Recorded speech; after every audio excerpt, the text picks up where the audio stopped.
بسم اللہ الرحمن الرحیم۔ معزز خاتم حضرات، السلام علیکم ورحمۃ اللہ وبرکاتہ۔ اللہ والوں کے پاس سب سے بڑا ہتھیار دعا ہوتی ہے۔ سیدنا نوح علیہ السلام نے بھی قوم کے رویے سے دل برداشتہ ہو کر اللہ تعالیٰ کے حضور ایک دعا فرمائی۔ یہی ہمارے آج کے قرآن مجید کے سبق کا موضوع ہے۔ معمول کے مطابق سب سے پہلے آیت مبارکہ کی تلاوت کرتے ہیں۔ اعوذ باللہ السمیع العلیم من الشیطان الرجیم۔ فافتح بینی وبینہم فتحا ونجنی ومن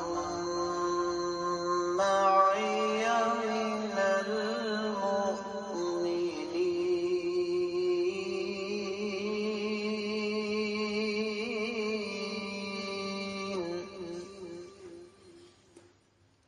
فافتح بینی وبینہم فتحا ونجنی ومن معی من المؤمنین۔ معزز خاتم حضرات، رب کائنات کی پاکیزہ کتاب قرآن مجید 19واں پارہ سورۃ الشعراء، آیت مبارکہ ہے 118۔ اللہ رب العزت ارشاد فرماتے ہیں کہ سیدنا نوح علیہ السلام نے دعا فرمائی، فافتح، اے اللہ رب العزت آپ فیصلہ کر دیجئے، بینی میرے درمیان، و بینہم اور ان لوگوں کے درمیان، فتحا کوئی قطعی فیصلہ، ونجنی اور مجھے نجات عطا فرمائیے، ومن معی اور جو بھی میرے ساتھ ہیں، من المؤمنین ایمان والے انہیں بھی۔ با محاورہ ترجمہ، سیدنا نوح علیہ السلام نے دعا فرمائی، اے رب کائنات آپ میرے اور ان لوگوں کے درمیان کوئی قطعی فیصلہ فرما دیں اور مجھے اور میرے ایمان والے ساتھیوں کو نجات عطا فرمائیے۔ امام ابن کثیر رحمۃ اللہ علیہ نے اس آیت مبارکہ کے حوالے سے کچھ بھی بیان نہیں فرمایا۔ اس کی وجہ یہ ہے کہ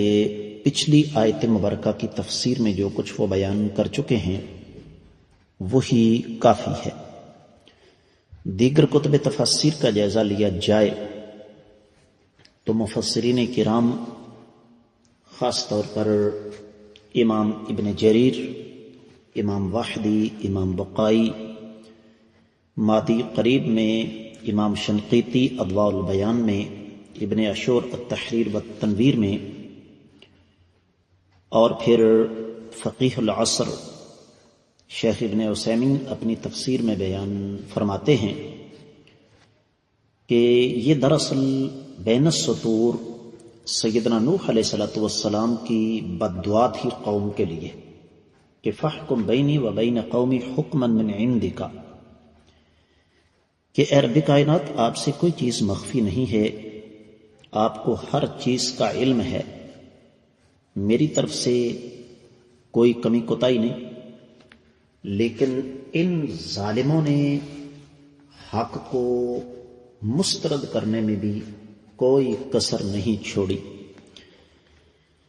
شیخ ابن عثیمین رحمۃ اللہ علیہ فرماتے ہیں کہ فتحن کا لفظ یہاں اس لیے آیا ہے کہ اس سے معاملہ واضح ہو جاتا ہے۔ گویا کہ بین السطور سیدنا نوح علیہ السلام نے فرمایا کہ اے رب کائنات آپ اچھی طرح جانتے ہیں کہ ہم میں سے حق پر کون ہے اور باطل پر کون ہے، لہذا آپ بہتر جانتے ہیں کہ ہلاک کس کو کرنا ہے اور نجات کسے عطا فرمانی ہے۔ اور پھر چونکہ سیدنا نوح علیہ السلام کو اللہ رب العزت پر پورا بھروسہ تھا، یقین تھا، پختہ ایمان تھا کہ اللہ تعالی یقینی طور پر ہمیں نجات عطا فرمائیں گے، کیونکہ ہم ایمان کے راستے پر چل رہے ہیں، اس لیے فرمایا وَنَجِّنِي وَمَن مَعِيَ مِنَ الْمُؤْمِنِينَ کہ مجھے اور میرے ساتھی جو ایمان والے ہیں ان کو نجات عطا فرمائیے۔ اور مفسرین کرام نے یہ بھی لکھا ہے کہ سیدنا نوح علیہ السلام کے پاس اب اس کے علاوہ کوئی اور چارہ کار نہیں تھا۔ اس سے بڑا اہم سبق ہمیں ملتا ہے کہ اس میں کسی قسم کا کوئی شبہ نہیں کہ سیدنا نوح علیہ السلام جو کچھ کر رہے تھے وہ اللہ تعالیٰ کے حکم اور اللہ تعالیٰ کی مرضی سے کر رہے تھے، لیکن اس کے باوجود انسانی حد تک اللہ تعالیٰ کے اس نبی نے اپنی پوری کوشش کی۔ جب مکمل مایوسی چھا گئی، ان کے رویے نے سیدنا نوح علیہ السلام کو ہر لحاظ سے مایوس کیا، تو پھر اللہ کے سامنے ہاتھ اٹھا دیے۔ اور یہ بین السطور اس کو یوں سمجھ لیجئے کہ ایسا ہی معاملہ تھا کہ الہ العالمین میں جو کچھ کر سکتا تھا میں نے کیا، میری یہاں پر اب اخیر ہو گئی ہے، اس سے زیادہ آگے میں کچھ نہیں کر سکتا، اب آگے معاملہ آپ کا ہے کہ آپ نے یہاں پر کیا کرنا ہے۔ اور یہ ایمان والوں کا شروع سے لے کر وتیرہ رہا ہے کہ وہ اپنی انسانی کوششیں کرنے کے بعد جب دیکھتے ہیں کہ ہر طرف سے مایوسی ہی مایوسی ہے، تو وہ پھر یہ نہیں کہ اللہ تعالیٰ کی طرف پہلے رجوع نہیں کرتے، اصل بات یہ ہے کہ وہ اللہ تعالیٰ کے سامنے بھی سچے ہونا چاہتے ہیں کہ یا رب کائنات، میں ایک حقیر کمزور آدمی، میں تو یہی کچھ کر سکتا تھا۔ یہی وجہ ہے کہ مفسرین کرام نے یہاں پر ایک بڑی خوبصورت اور بڑی پیاری بات کی ہے جو میں آپ کی خدمت میں رکھنا چاہوں گا۔ اہل علم یہ فرماتے ہیں کہ اراد بہ الحکم بانزال العقوبۃ علیہم، یہ نجنی کا لفظ یہ بتا رہا ہے کہ سیدنا نوح علیہ السلام نے یہ واقعی بد دعا کی تھی۔ نجات تو ہمیشہ عذاب سے ملتی ہے، اور اس وقت صورتحال یہ تھی کہ سیدنا نوح علیہ السلام کے پاس 80 مرد اور 40 خواتین تھیں۔ اب یہاں سے ایک اور چیز بھی ہمارے سامنے آ جاتی ہے کہ ہر دور میں حق کی پیروی کرنے والوں کی تعداد باطل پرستوں کی نسبت بہت کم رہی ہے، اور یہ سلسلہ معزز خواتین و حضرات آج بھی جاری ہے کہ اگر آپ غور کریں تو حق کے راستے پر چلنے والوں کی تعداد آج بھی بہت کم ہے باطل پرستوں کی نسبت۔ یہاں پر ایک اور چیز آ جاتی ہے عربی گرامر سے دلچسپی رکھنے والوں کے لیے کہ فَافْتَحْ بَيْنِي وَبَيْنَهُمْ فَتْحًا، اس میں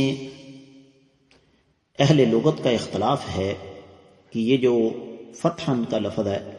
یہاں مفعول مطلق بنتا ہے کہ نہیں، کیونکہ مفعول مطلق وہ مصدر ہوتا ہے جو فعل کے بعد واقع ہو اور وہ مصدر اسی فعل کا ہو۔ اب اس میں بعد نحوی کہتے ہیں کہ اگر فعل اور مصدر کے درمیان فاصلہ آ جائے تو یہ مفعول مطلق نہیں رہتا، جبکہ بعد کے نزدیک ایسا نہیں ہوتا، بلکہ اگر اسی فعل کا مصدر ہو تو یہ مفعول مطلق ہی بنتا ہے، یہ تاکید کے لیے آتا ہے۔ تو سیدنا نوح علیہ السلام نے اللہ تعالیٰ کے حضور جو دعا فرمائی تھی اس کا خلاصہ یہی تھا کہ الہ العالمین، میں تو اپنی ساری کوششیں بروئے کار لا چکا، اس سے زیادہ مجھ سے کچھ نہیں ہوتا، اب ایک ہی راستہ بچتا ہے کہ ایسے ظالموں کو پھر زندہ رہنے کا کوئی حق نہیں۔ اس آیت مبارکہ کے بعد اس داستان کے ساتھ ہمارا سفر بھی مزید جاری ہے۔ آج کا سبق میں انہی الفاظ پہ روکنے کی اجازت چاہوں گا۔ السلام علیکم ورحمۃ اللہ وبرکاتہ.